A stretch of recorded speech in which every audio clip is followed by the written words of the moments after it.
Gatiilee majlisa sadii qabadhee isinii dhufee jira. Almuuniyeemii bareedaa tahee fi akkasuma ammoo tuyyuu boondidii abbaa 40. Assalaamu alaykum wa rahmatullaahi wa barakaatu. Ashama harkafuuni hordoftoota fi kabajamtoota ZM yookiin ammoo tuyyuu Zubaydaa Muhammad jirra jirtu isiniin jedha. Akkuma sitti argitanii majlisa Arabiyaa almuuniyeemii mitira jahaa jechuudha Adaamaa erguuf deemaa jirra.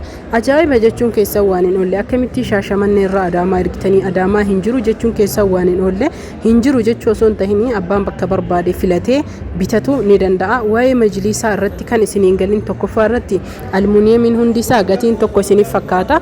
Gatiin isaa garaagarummaa qaba. Fakkeenyaaf almuuniyeemiin kun baay'ee bareedaa kan ta'ee fi almuuniyeemii baayataa teebiliin isaa ka jidduutti argaa jirtan kana makaddaa diizaayinii barbaadanii filattanii ajajachuu ni dandeettanii. Qarshii 17,500 mitiriin isiniin jechuu barbaade kaareen meeqa yoo jettanii fi kaareen mitirii tokkotu kaaree mitiriin tokkotu kaaree lamaa ta'a waan ta'eef mitiriin irra yoo gaafattan isinii salphata. Kaareellee yoo ta'e isuma bakka lama qoodanii jechuudha. Kanaaf hordoftoota fi kabajamtoota kiyya hedduu jechuu majlisni kun baay'ee kanatti tolee fi anillee hedduu jaaladhe waan hunda caalaa jechuudha. Diikooraa gamaa gamanaa kana giiftiidha jechuudha. Ka giiftii yookiin akka kenna yookiin ammoo tuyyuu akka aruudatitti kan isiniif laatame yookiin isiniif kennameedha. Itti aansuun ammoo tuyyuu makaddaalee isaa diizaayinii barbaadaniin ta'uu danda'a. Roga afreen yookiin geengoon ta'uu danda'a isinii jechuu barbaade akkana jira. Kalariin isaa kun kalarii noormaalaa fi orijinaala. Saayiziin isaallee saayizii kunoo mitira jaha jechuu waan aganaatti yoo fageessanii kaasanii fi yoo dhiyeessanii wanni isin sirriitti hubachuu qabdan boondidii ta'eef almuuniyeemii ta'eef mitiriin isaa garaagarummaa hin qabu. Teebiliin isaa hunda caalaa natti tole. Teebiliin kun mastaawutiin barbaachisu.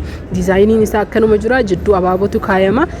Akkuma argitan xixiqqaan kun jechuudha kunoo afurii kun hin socho'aa irra gubbarrattamu almuuniyeemiitu jira. Kana jechuun kiyya inni kun buna shaayii maali majlisarra ka zooree kennamuudha. Ka jidduu ammoo tuyyuu abaaboos ta'uu danda'a waan adda addaa kun akkanatti isinii dhiyeesse hedduu jechuudha. Meeshaa qulqullina gahaa qabuu fi dhiifama sagalee jeequmsaa na of kolchaa isiniin jedha. Qulqullina gahaa qabu yookiin qulqullina guddaa ta'ee fi akkasuma ammoo tuyyuu waan bareedaa ta'e kalariin kunillee kalarii kafaayii qofaan ka dalagame israasii fi samaawii yookiin azraqaa fi rasaasiidhaan jechuudha. Namootiin kalarii kanaan boondidii ajajachuu barbaadanillee ni danda'ama. Diizaayinii adda addaallee jijjiirtanii ajajachuu ni dandeettanii kan qabu qofa osoo hin ta'in ka barbaadan sooshaal miidiyaa irraa fiddanii ajajachuu dandeettanii. Itti aansuun majlisa kana kunillee boondidii osoo hin tahin almuuniyeemii boondidii wajjin inni kun baay'ee jechuudha.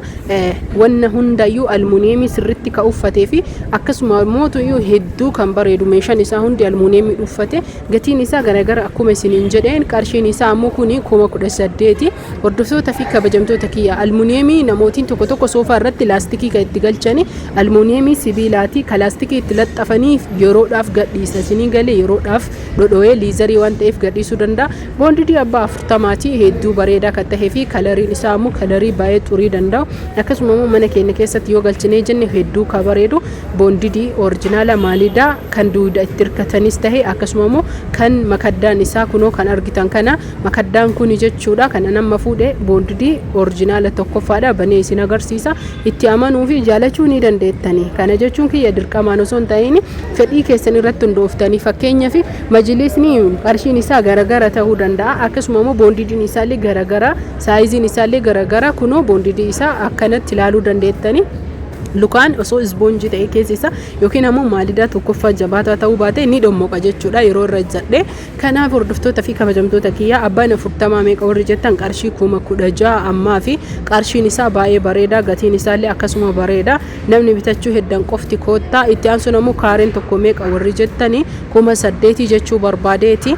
Hordoftoota fi kabajamtoota kiyya kan abbaa 30 illee ni jira. Abbaan 30 illee qarshii abbaa 40 irra hir'ata. Abbaan 20 illee abbaa 40 irra hir'ata.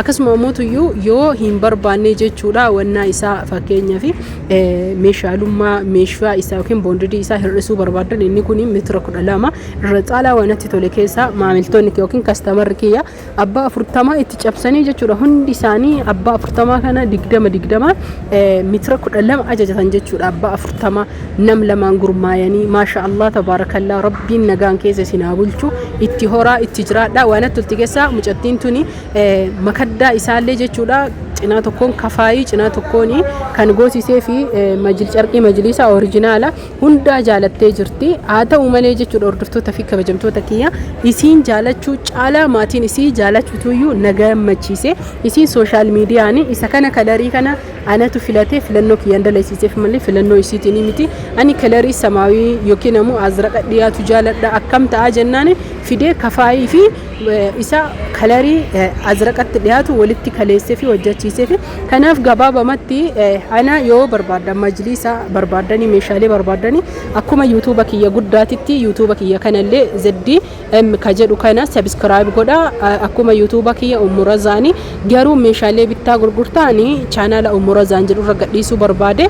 Haa ta'u malee yuutuubni kun akka guddatuu fi saffisaan akka bakka guddaa ga'u maaliif jennaaniin waan tokko tokko garagaraa irra gadhiisuuf jecha akkas wayya jedhee har'a majlisa karaa kanaan isinii fide sabskiraayibii tolchuudhaan hiriyoota keessanii lengaha akkasuma mootuyyuu yuutuuba kiyya kana akka jabaatee guddatuu fi akka bakka guddaa ga'u akka na gargaartan abdiin qaba.